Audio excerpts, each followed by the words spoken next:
शिक्षाप्रद कथा राम और गिलहरी। भारतीय महाकाव्य रामायण में अयोध्या के राजा दशरथ के ज्येष्ठ पुत्र राम अत्यंत दयालु और साहसी राजकुमार थे।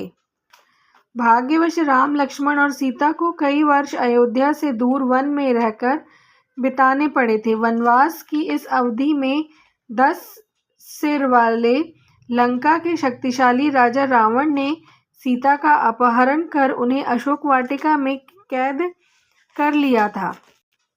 सीता को रावण से छुड़ाने के लिए राम और लक्ष्मण वानरों और भालुओं की विशाल सेना के साथ दक्षिण दिशा की ओर गए। वे विशाल महासागर के तट पर पहुंचे। महासागर के दूसरी ओर लंका थी।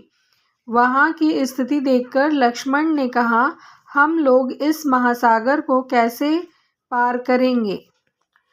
राम ने उत्तर दिया, मैं समुद्र के स्वामी सागर से प्रार्थना करूंगा कि वे हमें उस पार जाने के लिए रास्ता दे दें। राम ने 3 दिनों तक बिना अन्न जल ग्रहण किए हुए उपवास किया और सागर से प्रार्थना की, किंतु सागर राम के सामने प्रकट नहीं हुए। तब राम ने क्रोधित होकर कहा, क्या सागर मुझे शक्तिहीन समझता है? मैं अपने अग्निबाण से पूरे समुद्र को ही सोख लूंगा। राम ने धनुष्बाण उठाया और आग्नेयास्त्र का आवाहन कर समुद्र की ओर निशाना साधा। तुरंत सागर प्रकट हुए और हाथ जोड़कर राम से बोले, मेरे प्रभु, कृपया मुझे क्षमा कर दे, मैं असहाय हूँ। राम ने कहा, मुझे लंका जाकर अपनी पत्नी को बचाना है, मुझे मार्ग चाहिए। सागर ने वचन दिया, मैं समुद्र पार करने में आपकी सेना की सहायता करूंगा। आप एक पुल बनाएं। आपकी सेना जब पुल पार करेगी तब मैं सबका भार वहन करूंगा। राम ने फिर पूछा, पर हम लोग ऐसा पुल कैसे बना सकते हैं जो पानी पर तैरे? सागर ने उत्तर दिया, सुग्रीव की सेना में नल और नील 2 भाई हैं जो दिव्य शिल्पी विश्वकर्मा के पुत्र हैं। उनमें उनके पिता और जैसी कुशलता है और वे ऐसा पुल बना सकते हैं। राम ने सागर को धन्यवाद दिया और सागर वापस लौट गए। राम ने नल और नील से पूछा, क्या तुम लोग ऐसा पुल बना सकते हो?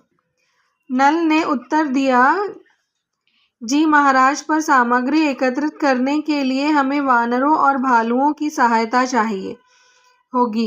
यह सुन सुग्रीव ने घोषणा की, हम सभी को नल और नील के आदेशों का पालन करना होगा।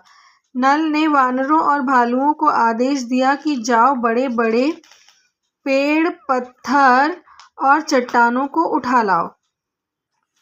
सब के सब सारी वस्तुएं जुटाने लगे। एक पंक्ति में खड़े होकर अपना लाया हुआ सामान वे सब नल नील को देने लगे। नल नील उन्हें समुद्र में फेंकते जा रहे थे। तैरता हुआ पुल बनाने का काम शुरू हो गया।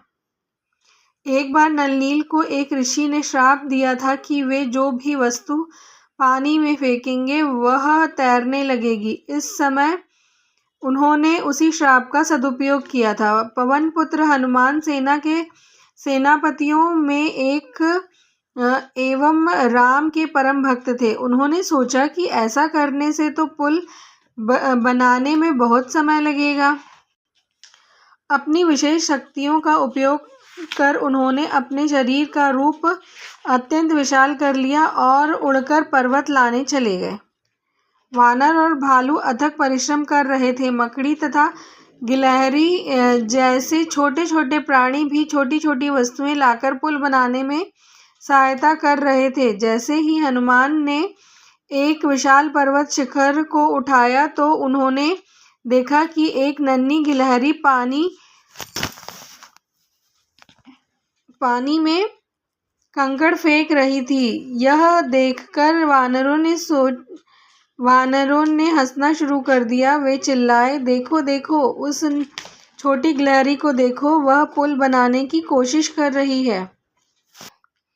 हनुमान ने गिलहरी को आदेश दिया, जाओ, चली जाओ, हमें परेशान मत करो। गिलहरी बुरा मान गई और उसने जाकर राम से शिकायत कर दी। राम ने कहा, हनुमान, गिलहरी को अपना काम करने दो। तुम सभी अपनी क्षमता अनुसार मेरी सेवा कर रहे हो, वैसे ही यह गिलहरी भी। राम ने वानरों से कहा, याद रखो, भक्तिपूर्वक सही भावना से किया गया कोई भी कार्य व्यर्थ नहीं जाता। अपने किए गए किसी भी कार्य के लिए किसी को कभी भी अहंकार नहीं होना चाहिए। आप सोच सकते हैं कि मकड़ी और गिलहरी का योगदान अपनी तुलना में नगण्य है, किंतु मकड़ी और गिलहरी द्वारा फेंके गए कंकड़ और धूल कण भी उतने ही महत्वपूर्ण हैं, क्योंकि वे ही बड़े चट्टानों को आपस में जोड़ते हैं और एक साथ बनाए रखते हैं। शिक्षा। रामायण की इस लघु कथा से हमें शिक्षा मिलती है कि सही भावना, प्रेम और लगन के साथ किया गया कोई भी कार्य छोटा नहीं होता।